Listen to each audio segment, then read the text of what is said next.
আমি আগে ভাবতাম যে আমাদের ওয়েস্ট বেঙ্গল গভর্নমেন্ট কোনো ভুল করবে না, কিন্তু তারপর আমি মেসির স্ট্যাচুর মুখটা দেখলাম। সিরিয়াসলি এত কোটি টাকা খরচা করে এই মুখ, ভাই মেসি এখনো আসেনি, আবার শুনছি শাহরুখ খানও আসবে, তারপর পুরো বিশ্ব দেখছে এটাকে। লাইক ফ্যাব্রিজিও রোমানিও কিছুক্ষণ আগে পোস্ট করলো এই স্ট্যাচুটার কথা, যেখানে ভাগ্য বলো মুখটা ঢেকে রেখেছে, যদিও মুখটা দেখতে পাচ্ছি।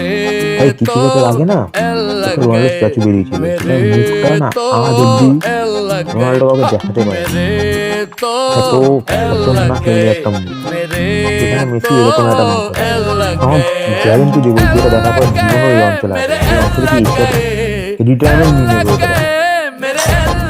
ভাই দয়া কর, কিছু একটা মুখ ঢেকে রাখো। ও এসে বলবে মুখ দেখা যাচ্ছে না কেন, বলে দেবে ভাই দেখা যাচ্ছে না, মুখের কাজ শেষ হয়নি, আপনি যান, দেন শেষ হবে।